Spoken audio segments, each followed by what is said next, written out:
بسم اللہ الرحمن الرحیم۔ بسم اللہ الرحمن الرحیم۔ السلام علیکم ورحمۃ اللہ وبرکاتہ۔ امید ہے تمام احباب خیر و عافیت سے ہوں گے۔ آج جلالین ثانی کا سبق نمبر 24 ہے اور اس سبق کے اندر ہم سورہ محمد کی آیت نمبر 27 سے 30 تک کا ترجمہ اور تفسیر پڑھیں گے۔ پہلے آیت کا ترجمہ دیکھ لیں۔ فَكَيْفَ إِذَا تَوَفَّتْهُمُ الْمَلَائِكَةُ يَضْرِبُونَ وُجُوهَهُمْ وَأَدْبَارَهُمْ۔ اللہ تبارک و تعالیٰ فرماتے ہیں پھر اس وقت ان کا کیا حال ہوگا۔ اذا تَوَفَّتْهُمُ الْمَلَائِكَةُ يَضْرِبُونَ، جب فرشتے ان کی روح اس طرح قبض کریں گے کہ يَضْرِبُونَ وُجُوهَهُمْ وَأَدْبَارَهُمْ، کہ ان کے چہروں پر اور پیٹھوں پر مارتے جاتے ہوں گے۔ اس آیت کے اندر اللہ تبارک و تعالیٰ نے منافقین کی موت کے وقت جو حالت ہوگی اس کو بیان کیا ہے کہ اگر دنیا میں ان کو عذاب نہیں ہوا تو اس سے وہ یہ نہ سمجھیں کہ وہ عذاب سے محفوظ ہو گئے۔ ہر کافر کو اور ہر منافق کو عذاب ملے گا جو موت کے وقت سے شروع ہو جائے گا۔ اللہ تعالیٰ فرماتے ہیں کہ منافقین کا اس وقت کیا حال ہوگا جب فرشتے ان کی روح قبض کرتے ہوئے ان کے چہروں پر اور پشتوں پر مار رہے ہوں گے، اور جو ہے وہ ان کو عذاب موت کے وقت سے ہی شروع ہو جائے گا۔ یعنی مفسرین فرماتے ہیں کہ دنیا میں یہ لوگ جہاد سے بچتے رہے اور اپنے آپ کو محفوظ سمجھتے رہے جہاد سے بچ کر، تو یہ ان کا جو بچاؤ ہے یہ کب تک چلے گا؟ بالآخر مرنا تو ہے ہی ہے، مریں گے تو موت کے وقت سے ہی ان کی پٹائی شروع ہو جائے گی۔ حضرت ابن عباس رضی اللہ تعالی عنہما سے مروی ہے، وہ فرماتے ہیں کہ جو کوئی بھی گناہگار شخص گناہگاری کی حالت میں مرتا ہے تو فرشتے اس کی موت کے وقت سے ہی اس کو چہرے پر اور پیٹھ پر جو ہے وہ مارنا شروع کر دیتے ہیں۔ دیکھنے والوں کو، ناظرین کو مار پیٹ محسوس نہیں ہوتی، لیکن مرنے والے پر یہ احوال جو ہے وہ گزر رہے ہوتے ہیں، جیسا کہ عالم برزخ کے اندر ہوتا ہے۔ سورہ انفال میں اللہ تبارک و تعالیٰ فرماتے ہیں وَلَوْ تَرَىٰ إِذْ يَتَوَفَّى الَّذِينَ كَفَرُوا الْمَلَائِكَةَ يَضْرِبُونَ وُجُوهَهُمْ وَأَدْبَارَهُمْ وَذُوقُوا عَذَابَ الْحَرِيقِ ذَلِكَ بِمَا قَدَّمَتْ أَيْدِيكُمْ وَأَنَّ اللَّهَ لَيْسَ بِظَلَّامٍ لِّلْعَبِيدِ۔ اگر آپ دیکھیں گے جب کہ فرشتے کافروں کی جان قبض کرتے ہوئے ان کے چہروں پر اور ان کی پشتوں پر مارتے ہیں اور کہتے ہیں وذوقوا عذاب الحریق، جلنے کا عذاب چکھ لو۔ ذالک بما قدمت ایدیکم وان اللہ لیس بظلام للعبید، یہ ان اعمال کی وجہ سے جو تمہارے ہاتھوں نے آگے بھیجے۔ صاحب جلالین فرماتے ہیں فکیف حالہم، یعنی یہ تفسیر بیان فرما دی کہ ان کا کیا حال ہوگا۔ اذا توفتہم الملائکۃ یضربون، حال من الملائکۃ، یعنی حال یہ ہے کہ وہ فرشتے جو ہے وہ مار رہے ہوں گے ان کی پشتوں پر اور ان کے چہروں پر۔ ظہورہم بمقام یا من حدید، یہ ادبارہم کی تفسیر بیان فرما دی کہ یعنی وہ پشتوں پر لوہے کے ہتھوڑوں سے مار رہے ہوں گے۔ اس سے اگلی آیت کا ترجمہ دیکھ لیں۔ ذالک بانہم اتبعوا ما اسخط اللہ وکرہوا رضوانہ فاحبط اعمالہم۔ اللہ تبارک و تعالیٰ فرماتے ہیں یہ سب اس لیے کہ یہ اس طریقے پر چلے جس نے اللہ کو ناراض کیا، وکرہوا رضوانہ، اور اس کی رضامندی حاصل کرنے کو خود انہوں نے ناپسند کیا، فاحبط اعمالہم، اس لیے اللہ نے ان کے اعمال ضائع کر دیے۔ اللہ تبارک و تعالیٰ فرماتے ہیں کہ یہ ان کی سزا اس لیے ہے کہ انہوں نے اس چیز کی پیروی کی جو اللہ کی ناراضگی کا سبب ہے، اور اللہ کی رضامندی کو انہوں نے جو ہے وہ اچھا نہیں سمجھا، ناپسند کیا، تو اللہ نے ان کے اعمال کو ضائع کر دیا۔ یعنی کفر کو اختیار کر کے انہوں نے اللہ تعالیٰ کو ناراض کیا، یہ اللہ تعالیٰ کی ناراضگی کا سبب ہے، اور ایمان قبول نہیں کیا۔ چونکہ ایمان قبول کرنا اللہ تعالیٰ کی رضامندی کا سبب ہے، تو اللہ کو راضی کرنے والے عمل سے انہوں نے نفرت کی ہے، ایمان قبول نہیں کیا ہے۔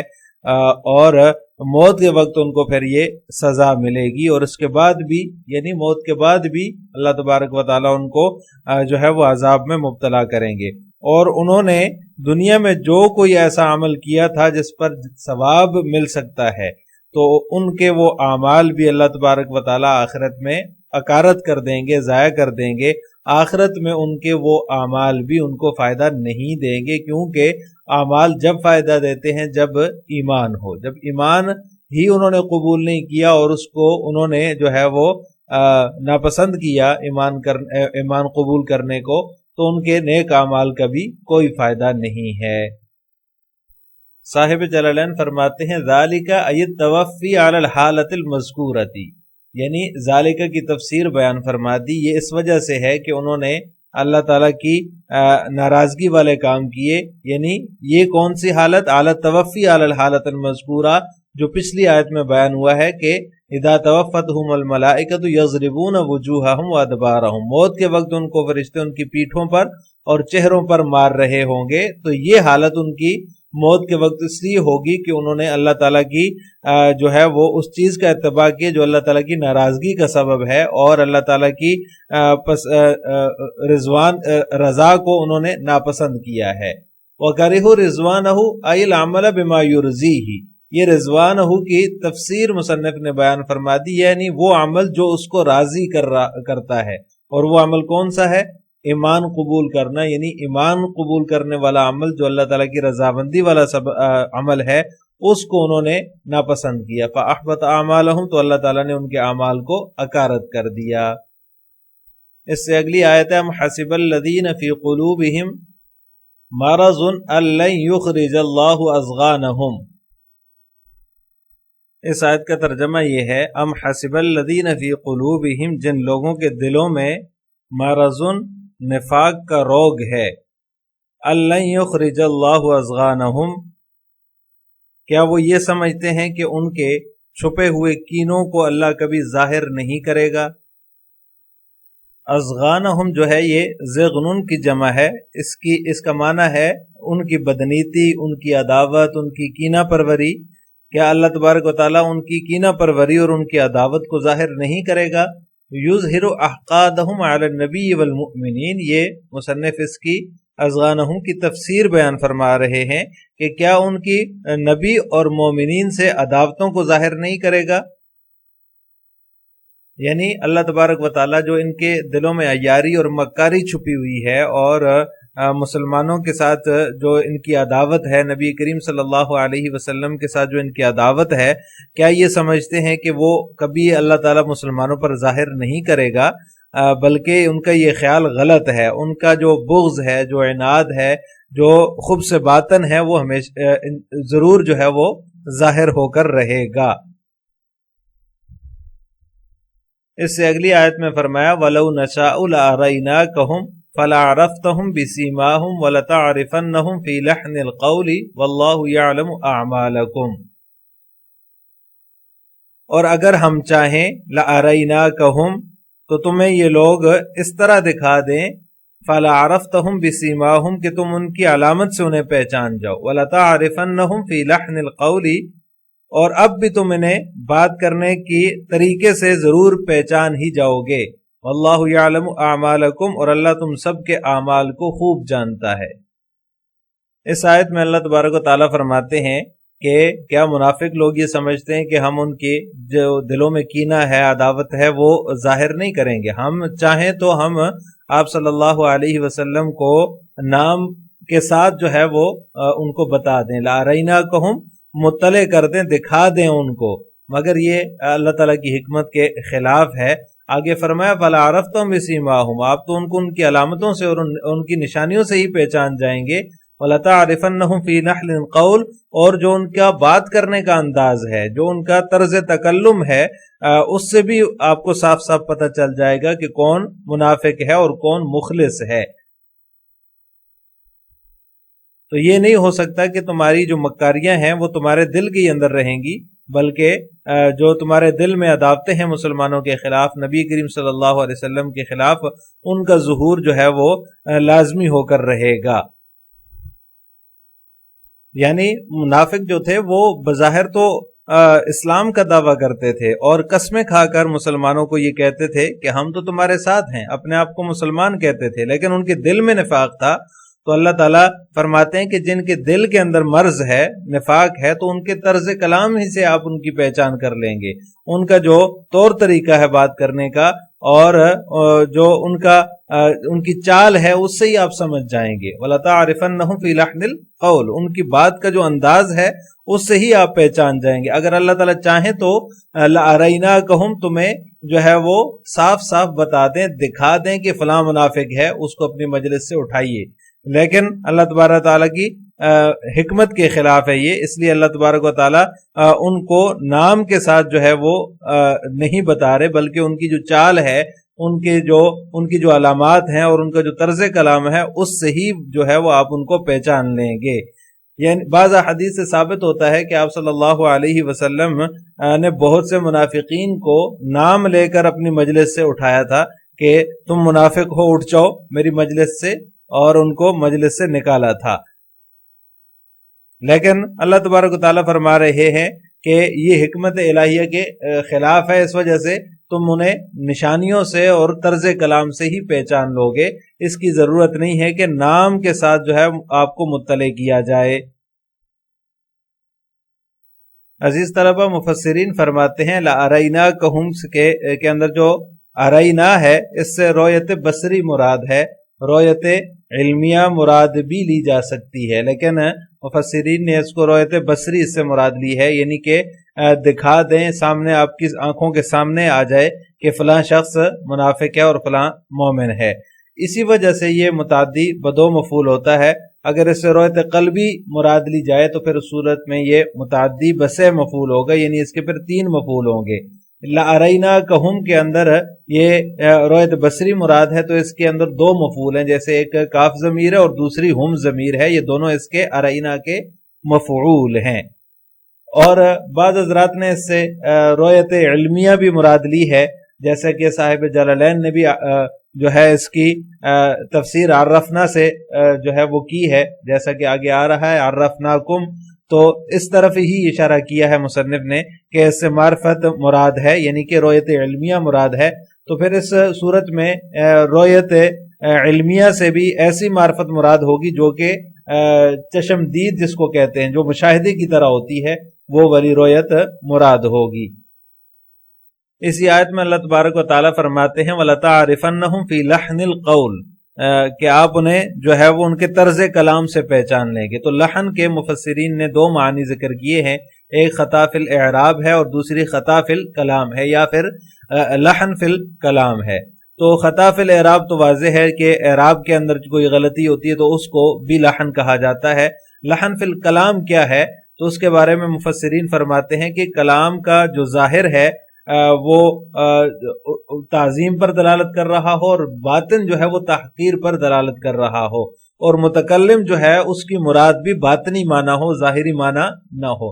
جیسا کہ اس کی مثال منافقین کا یہ قول ہے، وہ راعنا کی بجائے راعینا کہتے تھے، راعنا آپ ہماری رعایت کیجئے، اس کا یہ معنی ہے۔ تھوڑا سا اس کو جو ہے وہ کھینچ کر پڑھتے تھے، راعینا کہتے تھے، تو اس سے وہ چرواہا مراد لیتے تھے۔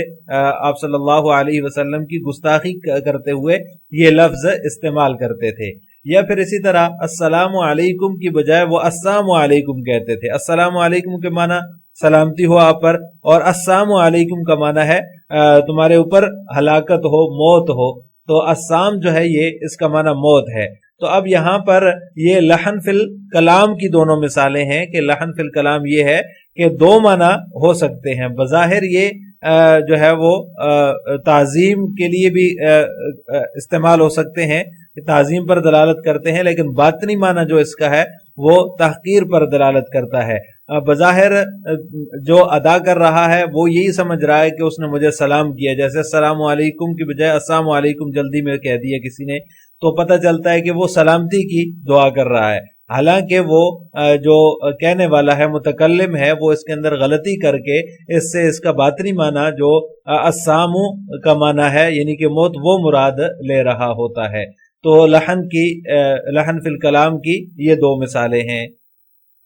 تو جو منافق ہوگا وہ آپ سے اسی طرح گفتگو کرے گا، اس کی گفتگو کے اندر آپ ضرور اس کو پہچان لیں گے کہ یہ منافق ہے۔ اب اس آیت کی تفسیر جلالین ملاحظہ ہو، وَلَوْ نَشَاءُ لَأَرَيْنَاكَهُمْ عَرَّفْنَاكَهُمْ، مصنف فرماتے ہیں ارائنا کا معنی عرفنا ہے کہ ہم آپ کو پہچان کرا دیں، تو اس صورت میں بھی معرفت ایسی مراد ہوگی جو کل مشاہد ہو، جیسا کہ میں نے ذکر کیا، وَقُرَّتِ اللَّامُ فِي فَلَا عَرَفْتَهُمْ بِسِيمَاهُمْ، اور لَأَرَيْنَاكَهُمْ کے اندر لام تاکید ذکر کیا، اور پھر اس کے بعد مصنف فرماتے ہیں فَلَا عَرَفْتَهُمْ کے اندر بھی دوبارہ لام ذکر کیا، بِسِيمَاهُمْ علامتہم، یہ سیما کا معنی بیان کر دیا کہ سیما علامت کو کہا جاتا ہے، ان کی علامتوں سے آپ ان کو پہچان لیں، وَلَتَعْرِفَنَّهُمْ، اور آپ ان کو پہچان لیں گے، فی لحن القول، ان کے طرز کلام سے ہی، الباب لقسم محذوف وما بعدها جوابہ، یہاں سے مصنف اس کی ترکیب بتا رہے ہیں کہ واو جو ہے یہ قسم ہے محذوف کے جس کی قسم محذوف ہے، اور یہ واو قسمیہ ہے، اور اس کے مابعد جو جملہ ہے لَتَعْرِفَنَّهُمْ فِي لَحْنِ الْقَوْلِ، یہ اس کا جواب قسم ہے۔ آگے فرمایا ای معناہ اذا تکلموا عندک بان یعرضوا بما فیہ تہجین امر المسلمین، یہ لحن القول کی تفسیر مصنف بیان فرما رہے ہیں کہ مطلب یہ ہے کہ جب وہ آپ سے گفتگو کرتے ہیں تو اس طریقے سے تعریض کرتے ہیں جس میں مسلمانوں کے بارے میں تحقیر ہوتی ہے۔ واللہ یعلم اعمالکم، اللہ تعالیٰ تمہارے اعمال کو خوب جانتا ہے، یعنی منافقین کی عداوتوں کو بھی جانتا ہے، اور مسلمانوں کی ان کے اچھے اعمال کو بھی اللہ تبارک و تعالیٰ خوب جانتا ہے۔ یعنی اگر مومن مسلمانوں کو پتہ نہیں چلا تمہاری مکاریوں کا، عیاریوں کا، تو اللہ تو خوب جانتا ہے، اس کے عذاب سے کیسے بچو گے، اس کے عقاب سے کیسے تم مطمئن ہوگے۔ آخر میں آپ حضرات سے 2 سوال ہیں۔ نمبر 1، لحن فی الکلام کیا ہے، مثال سے واضح کریں۔ نمبر 2، رویت سے رویت بصری مراد ہے یا رویت علمی مراد ہے؟ ان دونوں سوالوں کا جواب آپ نے کمنٹ باکس میں دینا ہے۔